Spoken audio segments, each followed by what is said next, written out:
Olá, meu nome é Jefferson Day e começa agora Mais Direitos, Mais Humanos. Aqui, quem tem voz é quem faz. Nas quebradas, na comunidade, nas ruas, na vida. A conversa é entre gente que não vacila, que luta contra as injustiças, desigualdades e preconceitos. Aqui o papo é de quem tem responsa. Responsa com o outro, com a liberdade e com a dignidade e justiça. Eu sou a Silvia Lourenço. E Mais Direitos, Mais Humanos não tem medo de trazer a público aqueles que batalham todos os dias. Cidadãos que não querem só uns likes nas redes sociais. Querem, sim, respeito. E aqui a plateia participa. Gente que acredita que fazer é fazer junto. É sempre um diálogo de jovens que vêm de todos os cantos do país e que trabalham com causas sociais. No Mais Direitos, Mais Humanos, uma questão é essencial. Como encarar as barbáries causadas pelo individualismo? Hoje temos dois grupos que agem direto e reto na veia social. Um deles é o Gaúcho Igualdade RS. Essa associação é de travestis transexuais de Porto Alegre, que se uniu a estudantes da URGS, a Universidade Federal do Rio Grande do Sul, para lutar pelos direitos LGBT, ou seja, lésbicas, gays, bissexuais, transexuais, travestis e transgêneros. Para falar dessa história, estão no estúdio a Marcele Malta, o Gustavo Passos e a Gabriela Batista Silva. Já Anke Riedel, Marina Barreto Alvarenga e Nina Vieira são da Casa Ângela, uma referência em parto humanizado que fica na zona sul de São Paulo. Na Casa Ângela, a cidadania começa no pré-natal. Então, bora lá conhecer um pouco mais desse lugar? Pelo fim da violência! Pelo fim da violência! Nós podemos parir! Nós podemos parir! E não faltam evidências! E não faltam evidências! Somos todas Adeli! Somos todas Adeli! Dia 31 de março, às 11h30 da noite, uma juíza proferiu uma decisão que obrigou uma mulher na cidade de Torres, no Rio Grande do Sul, a fazer uma cesárea contra a sua vontade, né? Então, essa discussão leva a fazer a sociedade pensar até que ponto o Estado pode decidir pela pessoa se ela deve ou não se submeter a qualquer tipo de tratamento médico. Vocês querem parir em paz? Essa discussão, ela nos coloca uma urgência, que é trazer o debate sobre direitos humanos para a assistência ao parto, sobretudo para as mulheres, porque a gente tem no Brasil uma assistência misógina, né? Uma assistência que trata as mulheres como objetos, né? E não respeita os direitos delas, a autonomia, a escolha informada, né? E o caso Adeli é um exemplo disso. Vocês querem ficar de cócoras? Andresa, qual a importância do parto humanizado?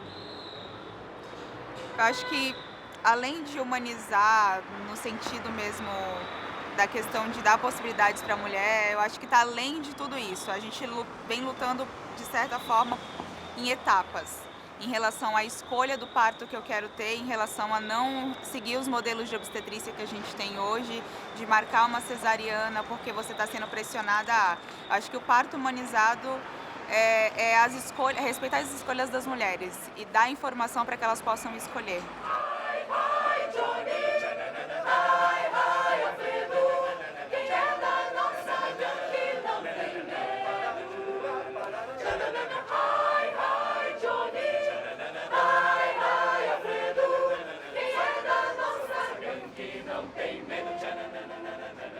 Essa busca se deu porque a gente começou a frequentar, ir até alguns médicos obstetras e todos já falavam cesárea, cesárea, a gente agenda um dia, eu não faço parto natural.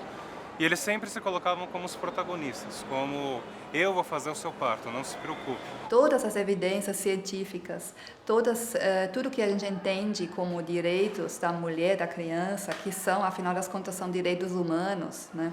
Tudo indica que o parto normal, conduzido de forma humanizada, da forma mais fisiológica possível, é o melhor. Aí nós chegamos até a ver um médico de convênio que fazia parto natural, mas ainda assim a gente não sentiu muita firmeza, muita confiança. Vocês querem gritar?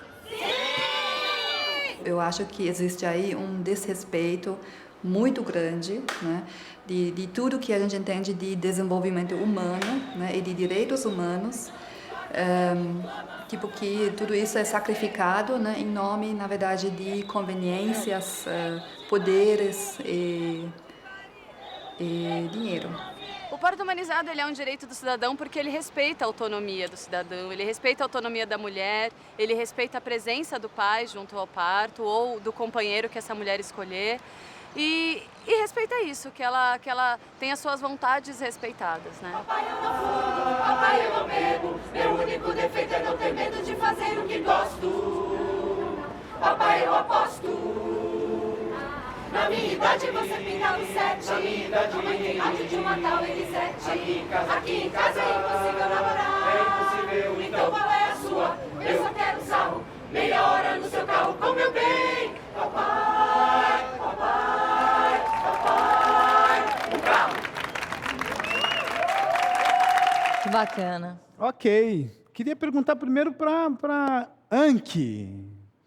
Quando surgiu essa possibilidade, por que na Zona Sul de São Paulo desenvolver essa ação?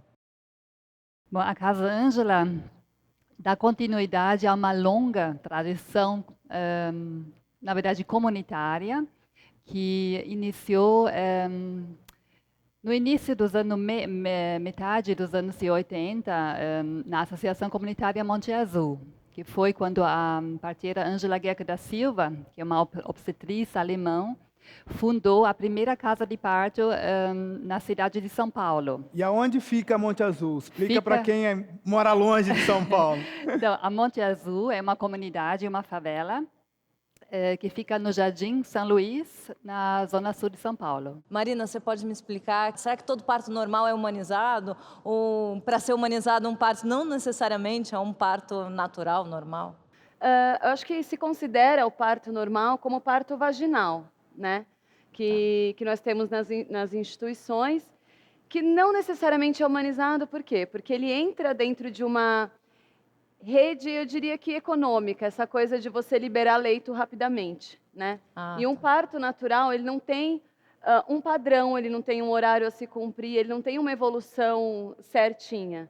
Aí acaba que se usam de muitas intervenções para acelerar o processo, né? Não levando em consideração os desejos da mulher, aquilo que ela está sentindo, às vezes nem em consideração os riscos e benefícios das intervenções que eu posso usar. Mas assim, tem como fazer uma cesariana humanizada? Sim, eu acredito que uma cesariana humanizada existe, mas a primeira coisa para uma cesariana humanizada existir é ela ter uma indicação correta, uma indicação real. E eu acho que durante a cirurgia, coisas simples, como você permitir a presença do acompanhante de livre escolha, ou você permitir que essa mulher veja o seu bebê e que seja feito um contato precoce entre mãe e filho antes de uma série de intervenções de rotina, que muitas vezes não são necessárias no primeiro segundo minuto de vida. Claro. Às vezes essa criança pode ter um contato, ficar com a mãe dela, né, sendo avaliada essa vitalidade junto à mãe dela, para se tiver indicação, aí eu posso separar da mãe dela para fazer algum procedimento, né? Nina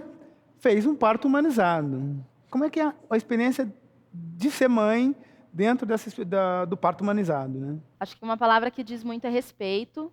Então, esse respeito que a Marina disse de respeitar o momento, então, o tempo em que a coisa está fluindo, se eu acho que já é o momento, se eu quero andar ou se eu quero ficar sentada, se eu quero beber alguma coisa, se eu quero comer, se eu quero conversar, se eu não quero. Então, respeitar esse momento, respeitar o tempo. E esse respeito foi muito. Eu notei esse respeito desde as consultas de pré-natal e esse respeito durante o processo de parto e a assistência após o parto. A Igualdade RS existe desde 1999. O grupo promove cidadania e faz campanhas de prevenção de saúde entre as travestis e transexuais de Porto Alegre, no Rio Grande do Sul. Para o Igualdade RS, direitos humanos têm nome e sobrenome. Se liga aí, porque agora a gente vai saber um pouco mais dessa história.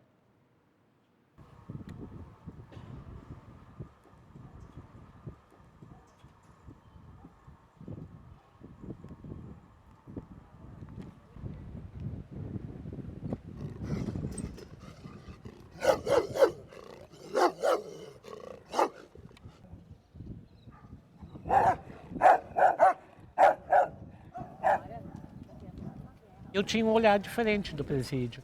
Eu tinha um olhar na questão O que eu pensava, né? Eu nem pensava, não sabia que era a questão da violação dos direitos humanos era tão forte, né?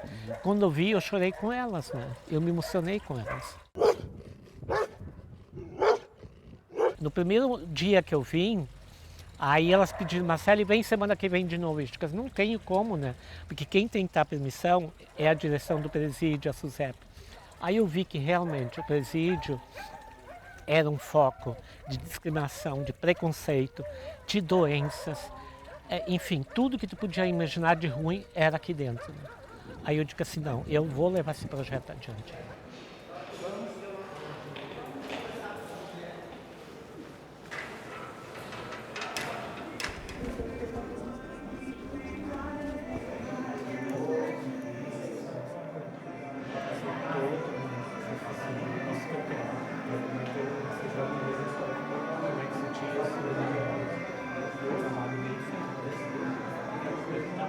Eu nunca pensei que a área técnica do presídio, o diretor do presídio, o governo do estado do Rio Grande do Sul, a Secretaria de Justiça e Direitos Humanos, ia nos apoiar. E a gente teve apoio de todo um conjunto do estado, né, na questão de fazer essa galeria especificamente para travestis. O nosso papel, o meu papel, né, e enquanto diretor do Presídio Central, foi simplesmente ser um facilitador, né, para que isso acontecesse. Então, para que essa ideia ela realmente fosse efetivada, né, era preciso que a gente dissesse mais sim do que não. Foi o que efetivamente eu e o Tenente Coronel Santiago fizemos. Dissemos mais sim do que não. Daí que diferença que você sente estando aqui num espaço que tem uma galeria destinada ao público LGBT e lá que não tinha isso? A diferença é que aqui a gente não tem discriminação, o jeito que a gente se veste e muitas coisas, como o preconceito. E aqui não existe muito preconceito, por causa que é uma galeria já feita para nós. Né? Vocês têm mais liberdade. Mais liberdade. Então a gente vem observando que aos poucos elas vêm podendo se apropriar então, desse conhecimento, dessa autonomia, para poder elas irem articulando movimentos para terem uma convivência melhor, uma convivência mais saudável. Que é isso que a gente vem buscando, que além de conseguir esse espaço, que elas possam garantir a permanência desse espaço de uma maneira mais saudável possível. Depois que a ONG veio, tudo ficou muito melhor, são bem tratados, são respeitados.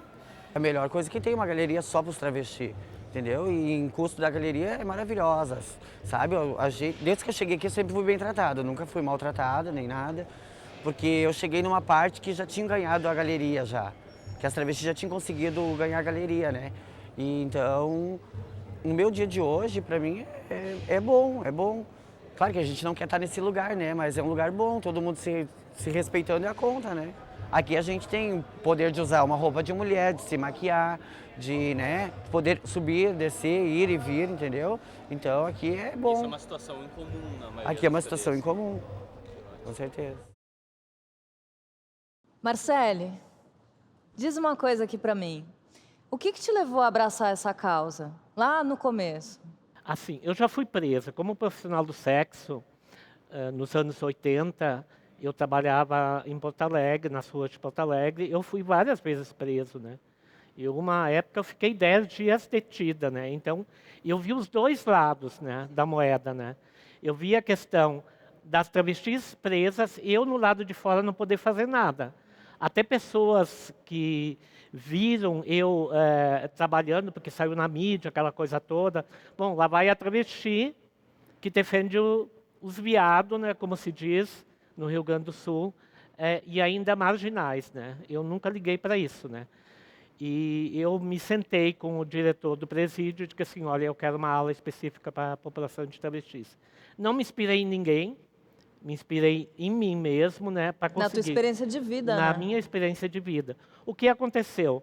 Chamei a diretora, né, que era a Ivalete, né, conversei com ela, disse, Marcelo, está tranquilo. O mais breve possível que a gente puder fazer um ajuste para conseguir essa galeria. Mas eu pensei que nunca ia acontecer. Mas eu continuei indo no presídio, né, acompanhando as travestis. Quando foi em abril, né, de 2012, né, me disseram assim, me ligaram, foi aprovado o teu projeto, né, bom, né, foi demais, né. Mas eu queria saber da Gabi, na abertura do programa eu falei uma sigla, né, LGBT, e muitas vezes essa questão da sigla se perde. Queria que você explicasse um pouquinho o que quer dizer essa sigla, né? Mas especificamente a diferença entre travesti, transexual e transgênero. Acho que a grande diferenciação do momento, acho que não só de trans e de a gente colocar, né, as coisas nas caixinhas, o que é trans, o que é travesti, enfim, também a gente trabalha muito na questão da diferenciação entre identidade de gênero, né, e sexualidade, orientação sexual. Acho que aí sim tem uma diferenciação que é bastante importante, né, da gente poder pensar sobre, poder também orientar, né, disseminar informação para que as pessoas também se apropriem dessa informação para saber o que é, então, essa identidade de gênero, né, que aí a gente não tem só essa sigla, a gente tem N identificações aí para a gente poder discutir do que é, então, a identidade de gênero, e a orientação sexual, que sim está vinculada à opção, ao desejo que a pessoa tem, como ela se satisfaz sexualmente falando, né? Gustavo, fala um pouquinho para a gente como você sente trabalhando nesse grupo e apoiando essa causa, como você sente que a sociedade hoje em dia olha os travestis e os transexuais? A própria sigla LGBT, ela traz uma marca em si muito excludente, porque ela nos sugere que lésbicas, gays, travestis, transexuais sejam colocados na mesma categoria. Porque, por exemplo, uma pessoa se identificar enquanto lésbica ou quanto gay, ou como bissexual, essa identificação vai da ordem do desejo sexual. Da orientação. Da orientação sexual. E travesti, transexual, vai da ordem da identidade de gênero. Então, colocar tudo na mesma sigla sugere a confusão já. Uma confusão. Porque, por exemplo, uma pessoa que se sente, se vê como uma mulher trans, ou seja, que ela, de certa forma, nasceu com um corpo que nós lemos como masculino, enfim, e que se identifica enquanto mulher, uma mulher trans, isso não significa que ela é homossexual ou heterossexual necessariamente. Existem mulheres trans homossexuais e mulheres trans heterossexuais. Sim. Então, essa invisibilidade ela vai se gerando a partir de várias dessas identidades dissidentes, porque, por exemplo, os gays, em geral, por conta de todo o histórico da luta e tal, tem muita visibilidade. Então, acaba que as pessoas sabem muito sobre militância gay e muito pouco sobre a militância travesti e militância trans. Pergunta que eu quero fazer para os dois grupos, se é uma ferramenta, se a internet é uma ferramenta de difusão para a ação de vocês e como é que vocês usam essa ferramenta? Aqui as meninas podem falar, depois vocês voltam a falar. Eu acredito que a internet é uma das grandes difusoras e responsáveis por muito do que está acontecendo dentro do movimento da humanização do parto, né? Porque foi através da internet que muitas mulheres se organizaram para exigir algo diferente. É através da internet que elas chegam à Casa Ângela, né? É através da internet que elas buscam seus partos domiciliares, enfim. E muitos desses movimentos, muitas dessas mulheres juntas já provocaram muitas mudanças. E no caso do Igualdade RS é a mesma coisa, né? A vida inteira, pessoas que falavam por nós, a população de travestis e transexuais, né? A gente pensou em nós podermos falarmos por nós mesmos, o que nós sentimos. E por falar em internet, para você que está aí em casa, conectado com a rede, saiba mais sobre as experiências do Mais Direitos, Mais Humanos no nosso site. Lá você pode participar postando seus comentários e compartilhando todos os programas com seus amigos. E confira também os nossos programas nas redes sociais. Bom, e os convidados de hoje que estão aqui para tocar? Quem são os meninos? O Mustache e os Apaches. Gente, tem vários Mustaches e devem ter 2 Apaches ali sem mustache. Por que Mustache e os Apaches? Fala um pouco aí da banda pra gente. Mustache e os Apaches primeiro porque soa bem, segundo foi porque a gente se encontrou numa época que isso fazia o maior sentido. Ótimo. Qual que é a pegada do som de vocês? A gente toca um pouco de blues, folk, jazz. Delícia. E um pouco de outras coisas que a gente ainda não sabe o nome. Como é o nome desse instrumento aí seu? Essa aqui é uma washboard, uma tábua de lavar. Era usada bem no início do jazz e agora a gente está trazendo de volta. Sensacional. Mustache e os Apaches. Escabelei o cabelo da nega de luz, escabelei o cabelo de luz, escabelei o cabelo da nega de luz, escabelada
Capítulo 4, artigo 24. É vedado ao médico deixar de garantir ao paciente o exercício do direito de decidir livremente sobre a sua pessoa ou o seu bem-estar, bem como exercer a sua autoridade para limitá-lo. Isso que a Silvia está falando é o Código de Ética Médica de 2009, aprovado pelo Conselho Federal de Medicina. A gente sabe bem que, em alguns casos, só a estrutura dos hospitais e das maternidades é que podem garantir a vida do bebê, da mãe. E a gente sabe também que, em algumas situações, a cesárea é a única forma para os bebês nascerem sem nenhum problema de saúde. Mas daí a fazer desse procedimento uma rotina é um pouco demais, né? Vamos ver um pouco mais sobre a Casa Ângela.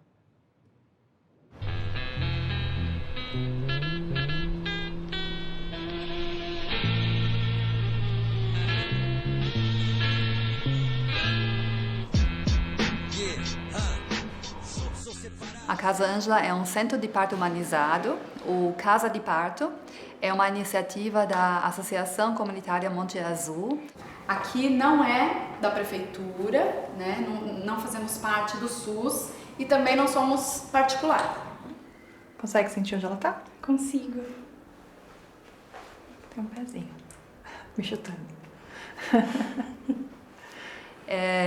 Ela tem a proposta de um acompanhamento integral, né, de gestantes de todas as classes sociais, desde o início da gestação, opcionalmente no parto e durante todo o primeiro ano de vida do bebê. Já pega de bolinha, aí toma cuidado, porque eles estão no chão, né? E conta pra gente, assim, resumidamente, como o início, quando você chegou aqui, como você foi acolhida, enfim, o pré-natal. É um cuidado todo diferenciado que a gente tem aqui, que a gente não encontra em nenhum outro lugar no hospital, na rede privada, por exemplo. Aqui a gente é tratado como pelo nosso nome, sabe? Então a gente cria um vínculo com a equipe toda durante o pré-natal todo. E isso ajuda muito na hora do parto. Então, assim, cada consulta era mais de 1 hora, a gente conversava bastante sobre tudo é conversado nas consultas. Então, foi bem tranquilo o pré-natal. Porque você já está com 37 semanas, já pode nascer qualquer minuto, né? A partir de agora até as 42 semanas, tá tudo pronto. Você tem alguma dúvida? A casa dá essa liberdade, né? Você tem uma sala de parto. Você pode andar pela casa, mas aquela sala você deixa do jeito como você quiser. Então a gente colocou vela, incenso, tinha muitos aromas, música. Minha mãe estava junto. Então foi um ambiente bem acolhedor. A alta acabou, as suas consultas terminaram com essa outra. Aí o bebê a gente acompanha agora, né? Isso, aí a gente acompanha até 1 ano de idade. Tá? Naqueles grupos que você vai de mês sim, mês não mesmo, né? De 2 em 2 meses. Certo? Tá, ok. Tchau, então. Tchau. Obrigada. Eu tava com o colo do útero grosso, a cabeça dele não passava. E aí era um momento que também era crucial. E a Carol, que foi a minha parteira, me perguntou. Isso eu guardo assim muito. Ela me perguntou, você quer que eu empurre o colo do seu útero ou você prefere fazer força até ele nascer? e eu pedi para naquele momento que eu queria era fazer força até ele nascer. Eu fiquei com medo dela empurrar. Isso foi completamente respeitado. Ela ficou lá do meu lado, me ensinando a respirar, falando o que eu tinha que fazer. Em momentos ela saiu, me deixou também só com meu marido.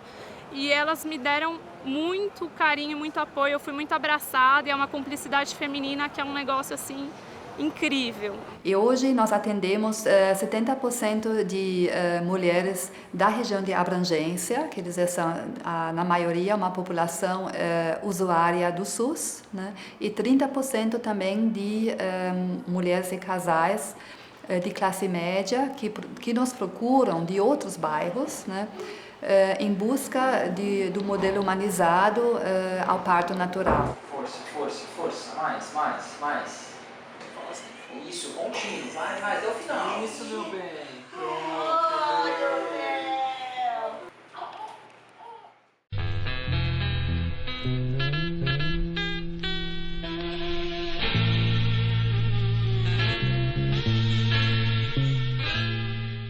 Na Casa Ângela é isso, é só assistência ao parto, né? Quem faz é a mulher. Sentadas no marido, penduradas na doula, sentadas na banqueta, deitadas na banheira. No caso da Adelir, que a gente viu na reportagem, a Justiça Gaúcha, que é justamente a terra da Marcele, que está aqui com a gente, a Justiça de lá entendeu que o fato dela já ter feito 2 cesarianas trazia riscos para o bebê se fosse executado um parto natural. Mas tem muita água nessa história, porque em alguns países consideram o parto natural seguro, mesmo em mulheres que já fizeram cesáreas. Então vamos lá engrossar esse caldo. Explica pra gente como é que é esse caso da justiça se colocar na vida de uma mulher. Eu acho que isso fica bem complicado, uma vez que, nesse caso, por exemplo, ela sabia dos riscos, ela decidiu assumir esses riscos para ter um parto normal, né? Ou um parto vaginal, enfim. O que ela queria era parir mesmo no hospital. Ela não ia ter um parto domiciliar, como foi entendido por muitos. Mas ela queria chegar ao hospital em um momento mais próximo ao parto, para que tivesse mais chance, né? A gente sabe que, infelizmente, é assim. A partir do momento que ela tem a informação e ela tem uma escolha, o corpo é dela, o filho é dela. Ninguém tem o direito de decidir o que ela tem ou não que fazer. Essa mulher, ela estava em trabalho de parto, no meio dessas suas contrações, de um dos momentos mais difíceis ou melhores momentos da sua vida, pode-se dizer também, mas enfim, não é um momento em que a gente quer que a polícia invada a nossa casa e nos leve para um hospital da maneira com que foi feito, né? E acho que isso que causou tanta revolta entre as mulheres, porque ela não foi respeitada. Ela foi levada para a mesa de cirurgia contra a vontade dela. Vocês acham que existe muita sonegação de informação sobre os procedimentos médicos para as gestantes? Olha, isso acontece, eu acho que para beneficiar uma rotina mais prática ou que gere mais dinheiro, enfim. E eu acho que é um abuso de poder, é um abuso de um poder médico, de um poder científico, de saúde, pode ser um enfermeiro, qualquer outro profissional. Você dizer para a mulher que ela não pode ter um parto normal porque ela não tem passagem, por exemplo, que eu acho que é o motivo de cesárea da maioria dos nossos conhecidos, né, por exemplo, é errado, isso não existe. Por que tem tanta cesárea, então? Porque virou um negócio, é mais lucrativo se fazer uma cesárea do que um parto natural, é isso? Então, eu acho que isso é muito mais complexo, né? O fato é que o Brasil hoje é campeão, né, em cesáreas, campeão mundial. E eu acho que isso tem vários motivos, né? Um desses motivos, justamente, é o que o normal virou anormal. Que o parto normal passou a, principalmente, assim, eu diria, numa classe média alta, que costuma são usuários de planos de saúde, os melhores planos de saúde, os melhores hospitais de São Paulo são que mais fazem cesáreas. Sim, são mulheres que fazem, na grande maioria, o pré-natal, acompanhamento pré-natal, com médicos muito bem conceituados, em planos de saúde muito bem conceituados, e que justamente o problema, um dos grandes problemas, é a informação. Né? Porque uma mulher que está grávida, que está se preparando para dar à luz, seja lá de qual forma, né? ela sempre, em primeiro lugar, ela vai ter o bem-estar do seu bebê. Claro. Se o médico falar para ela, olha, o bebê está numa posição tal, vai ser muito difícil, você não vai ter dilatação. Exato. Você não vai ter a dilatação. Vai ser. Nós precisamos de mais informação para todas as mulheres de todas as classes sociais, para elas poderem tomar uma decisão e poderem optar. Pra vocês terem uma ideia, no Brasil, pelo SUS, 43% dos partos são cesáreas. Na rede privada de saúde, esse número chega a 80%, gente. E esses dados é da OMS, da Organização Mundial de Saúde. E aí, agora eu quero saber da plateia, que tem uma mulherada aqui hoje, eu não sei quantas das pessoas que estão aqui já têm filho, pretendem ter filho. O que vocês acham? Eu gostaria que vocês falassem das mulheres que optam em ter o parto cesariano. Bom, nós, da Casa Ângela, eu pessoalmente também consideramos um direito da mulher de optar por uma cesárea. Eu só fico triste quando eu vejo a grande maioria das mulheres que fizeram cesárea fizeram isso não baseada numa decisão verdadeira. Muitas vezes uma mulher, depois da cesárea, quando ela tem acesso a mais informação que ela não tinha antes da cesárea, se sente traída, porque não foi decisão dela, mas foi decisão do médico. Você pode acompanhar tudo que está rolando aqui pela internet. O endereço do nosso site está aí na sua tela. Visita o site. Bom, os caras aqui atrás de mim estão achando que estão fora do debate e tal, mas a minha questão é: o que vocês pensam a esse respeito sobre o parto humanizado, sobre as cesáreas? Eu acho que a mulher tem que ser livre para escolher o que ela vai fazer, né, com o nascimento do seu filho. Vai para o intervalo, mas antes, com um pouquinho de mais mustaches e os apaches. E a gente volta com mais travestis, mais transexuais, mais direitos e mais humanos.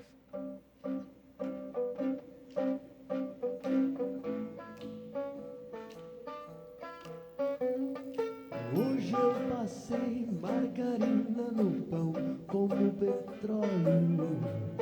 Petróleo. Hoje eu li que a bolsa caiu. Dow Jones, Dow, Dow, Dow, Dow. E que bom que eu passo o chapéu e não tenho papel. Hoje eu saí de bicicleta. Meu monociclo furou o pneu. E os carros parados na estrada não dançam balé melhor do que eu. E a fumaça na cara puxa meu pé de girassol. Sol, sol, sol, sol, chuchu. Chuva ácida, chuchu. Chuva ácida, chuchu. Chuva ácida pra chuchu.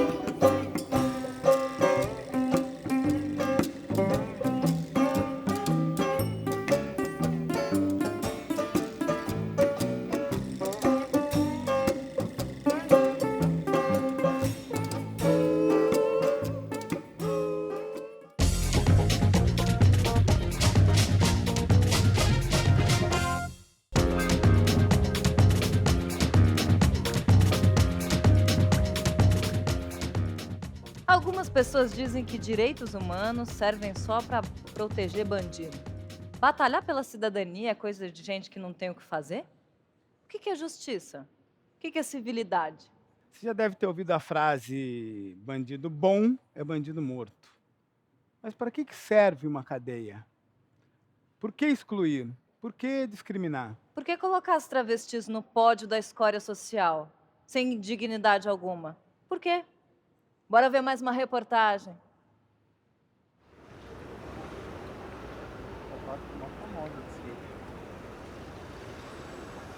Os travestis e os transexuais, eles são os mais excluídos, porque esses não estão no meio da sociedade. Bom, com gay, com lésbicas, sabe, eles conseguem transitar, conseguem ter direitos, enfim, conseguem avançar, mas eles não estão. Em qualquer segmento que se vai, não se encontra. Entra num banco, não tem ninguém nem trabalhando, no comércio, sabe? A gente vai num shopping, não encontra ninguém nesse tipo. Assim, onde é que eles estão? Eles não estão. Eles não são aceitos, então eles acabam se marginalizando. são excluídos de casa muito cedo, né? Porque é muito visível a sua identidade fora do padrão, fora do modelo, né? Quem pode viver sem precisar dizer que é trans, não está tão sujeito à violência. Então, não é uma decisão fácil também, né? Tu se expor enquanto trans. Eles também na escola são as maiores vítimas do bullying homofóbico, então eles têm um baixo índice de escolaridade, aí não tem como se inserir no mercado de trabalho, que não os aceita de se qualificarem. Então, assim, 95% dos travestis e transexuais vivem no mundo da prostituição e isso os estigmatiza mais, mas às vezes porque não tem outra opção de vida, de sobrevivência, a não ser essa. Existe, sim, uma escola dentro do presídio, né? E que ela é frequentada por uma parcela desses apenados que ficam aqui. Só que por uma questão de segurança, essas travestis e os maridos, né, e os gays também, eles são impedidos de frequentar essas aulas.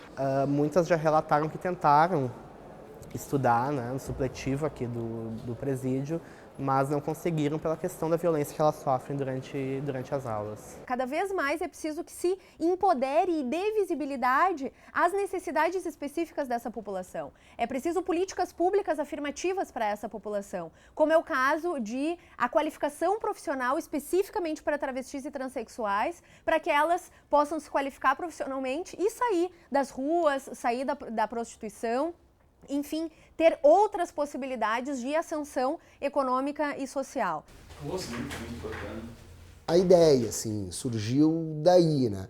De trabalhar um pouco a autoestima e trazer esse tema para a discussão. Porque, invariavelmente, quando tu expõe, as pessoas vão na exposição, elas veem as fotos, elas veem no jornal, elas discutem sobre o assunto, né? E eu acho que quanto mais se discutir sobre isso, menos vai ser assim essa coisa assim separada, né? Segregada, o tabu, enfim. É um trabalho que inseriu e reconheceu alguma coisa como profissão, né? E as que se revelaram ser desconstruído, transver, ou seja, elas passam a vida construindo uma imagem de mulher.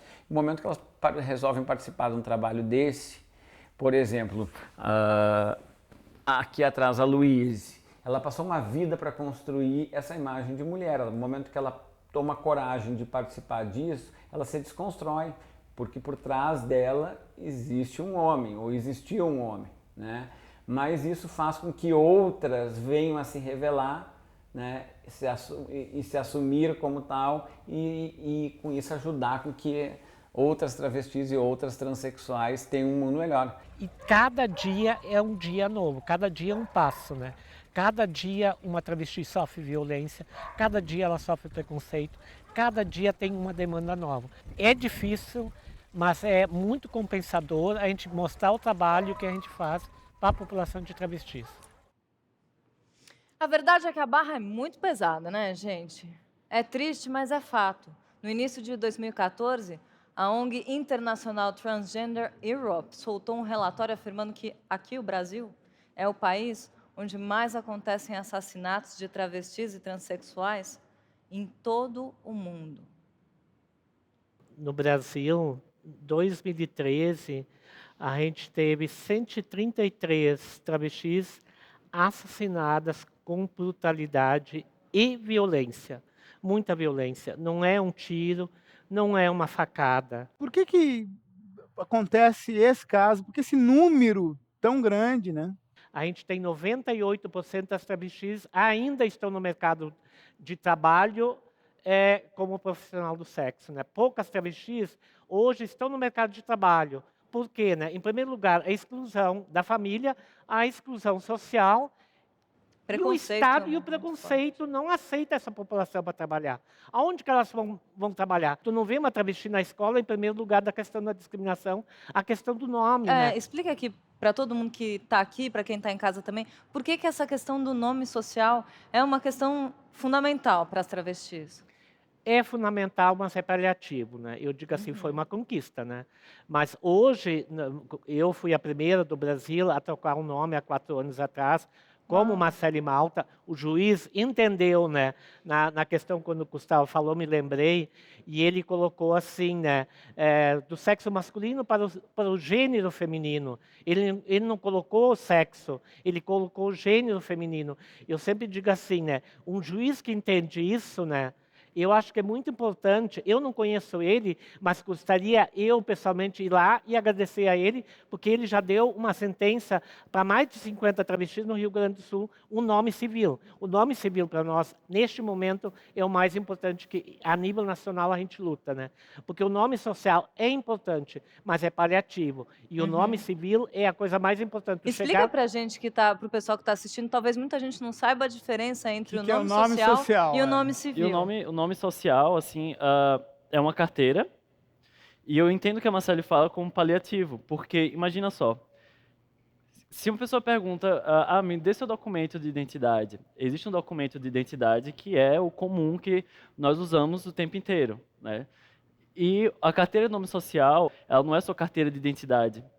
Então, ela é como se ela marcasse a diferença. É uma carteira alternativa.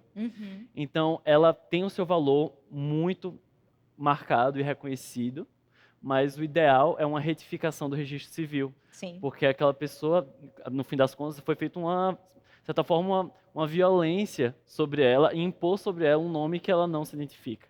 Ok. Se em muitos casos as travestis e transexuais sequer são aceitas na família, imagine se são respeitadas na sociedade. Nas prisões, então, onde o poder é machista e a situação é quase absolutamente degradante, discriminatória e violenta, nem se fala. Minha pergunta vai para a Rank. Rank, como é que seria o trabalho da Casa Ângela se fosse lá junto ao sistema carcerário, junto com o trabalho da Igualdade RS? Eu acredito que nós estamos vivendo, né, uma época que tudo isso, pensar tudo isso é possível, é necessário, né? E estamos no início, muito no início, né? Mas eu acredito que juntando toda essa questão, maternidade, paternidade, parto, a sexualidade, eu acho importantíssimo. E aí depende do contexto, né? A Casa Ângela teria uma cara diferente se fosse, né, junto ao trabalho de vocês, né? Mas eu acho que o propósito pode ser o mesmo, humanizar. A gente vai fazer uma conexão sem escala pela nossa arquibancada aqui. Eu sei que eu vi uma pessoa aqui querendo falar com o microfone.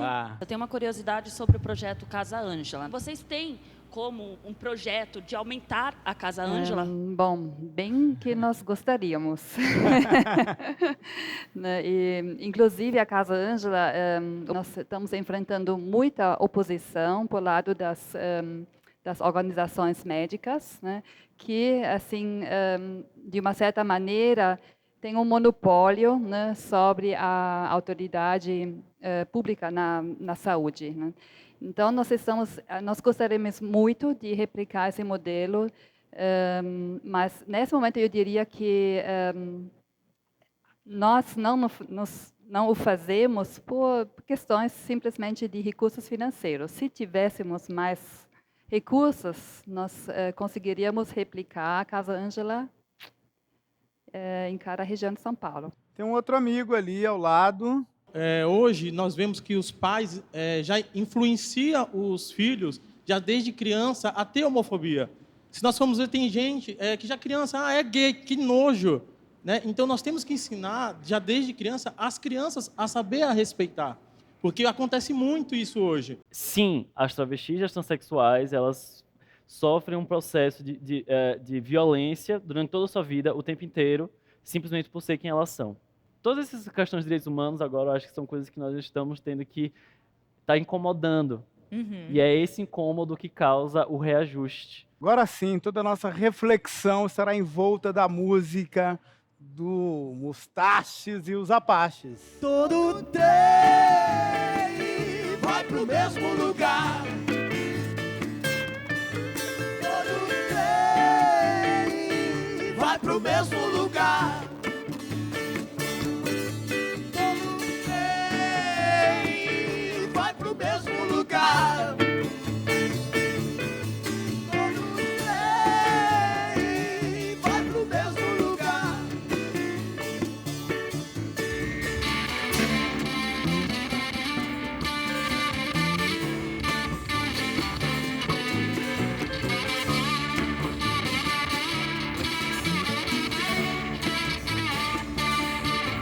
Toda poeira vem de perto, é o universo, e no inverso eu posso acreditar.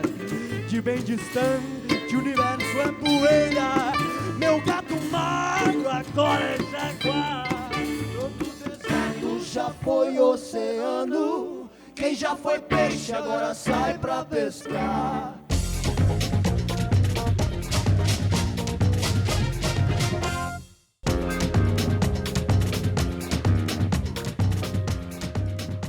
Protagonismo da mãe, do bebê, da família, parto natural, cesárea, parto humanizado, bandeiras levantadas aqui pela moçada do Casa Ângela, questões essenciais quando o assunto é o direito da mulher.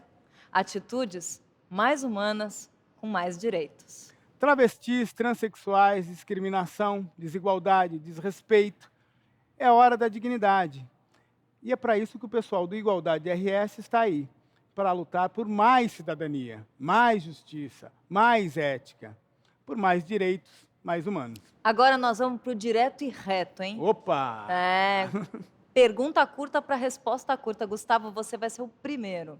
Depois de tudo isso que a gente conversou aqui, você acha que está na hora de pensar um novo modelo de família? Com certeza. Eu acho que o modelo de família, ele já não é o que nós pensamos que ele é há muito tempo. Só ninguém admite. Nina, resposta rápida, pergunta rápida, resposta rápida. Quem manda no corpo?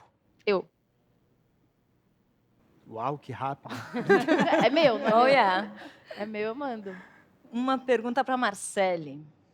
Rico pode escolher ter parto humanizado ou fazer cirurgia de redesignação sexual? Quem tem dinheiro para botar, bota. Quem não tem dinheiro, coloca silicone líquido. E silicone líquido é Veneno. É uma sentença de morte, né? Cada um faz do seu corpo e a mulher também do seu corpo que ela quer, né? Se ela quer se prostituir, quer ter filho, não quer ter parto normal, eu acredito assim que a mesma coisa nós, da população de travestis, eu acredito que a gente possa fazer do nosso corpo o que a gente quer.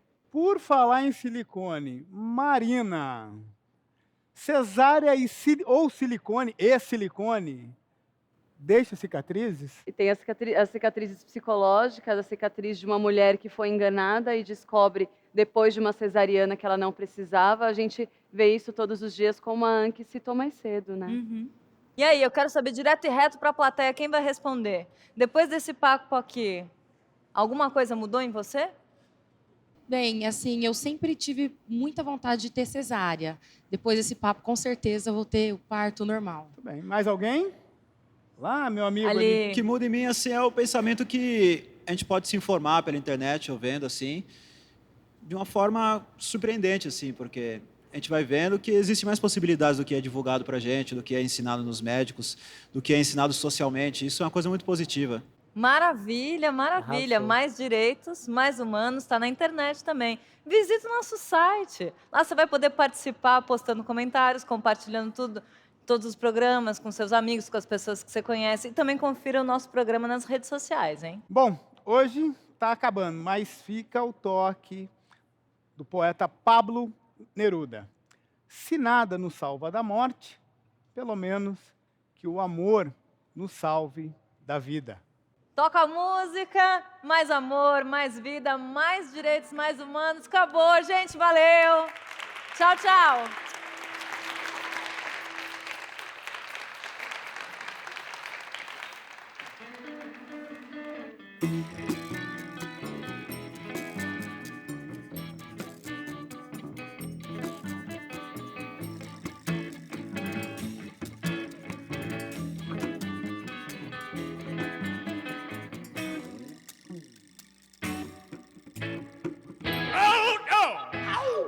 Muito obrigado ao programa Mais Direitos Mais Humanos, às mães do Casa Ângela e aos nossos conterrâneos aqui do Igualdade RS. Muito obrigado. Uma farta salva de palmas, por gentileza, a eles. Parabéns aí, vocês são fantásticos. But if you talk about my I'm gonna hit you with my banjo. But if you talk about the angels, well, you know, I can be whatever I have, well, inside of you. But if you talk about my pain, pain, pain, pain, I hate you.